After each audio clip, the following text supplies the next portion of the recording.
মৃত্যুর পরে কোরআন শরীফের সূরা তাওবার মধ্যে আছে আবু তালেবের মৃত্যুর পরেও নবী আবার আল্লাহর কাছে হাত তুলে বলছে, আল্লাহ আমার চাচাটারে মাফ করে দেন, আমার চাচা জাহান্নামের আগুনে জ্বলবে। আল্লাহ আমি এটা মাইনা নিতে পারি না। আসমানওয়ালা আল্লাহ কোরআনের আয়াত নাজিল করছে, বন্ধু হাত নামান, আমি মাফ করব না। নামান, হাত নামান। খোদার কসম এটা কোরআন শরীফের আয়াত। হাত নামান, আমি মাফ করব না রে বন্ধু। কার হাত নামাইছে? কার হাত বুঝছেন? কার হাত? আপনি বুঝছেন উনি কেডা? আপনি বুঝেন উনি কে? আল্লাহর কি হয় জানেন? কলজাটা, কলজা, ওই মালিকের কলজার টুকরা এটা।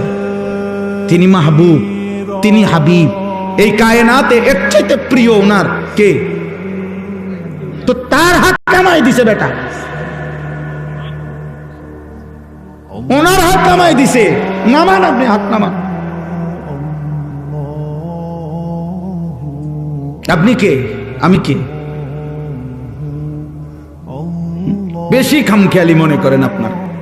ইব্রাহিম আলাইহিস সালাম কোরআন শরীফে আছে, ইব্রাহিম আলাইহিস সালাম ওনার আব্বা আজরকে জাহান্নাম থেকে বাঁচাবার জন্য কত লক্ষবার যে কাকুতি মিনতি করছে কোরআনের মধ্যে আছে। শত শতবার ইয়া আবাতি, ইয়া আবাতি, ইয়া আবাতি, ইয়া আবাতি কোরআন শরীফে আছে। আব্বা, এই আব্বা, এই আব্বা, আব্বা আপনি ঈমান আনেন, ওই বাপ ঈমান আনেন, বাপ ঈমান আনেন, ঈমান আনেন, ঈমান আনেন।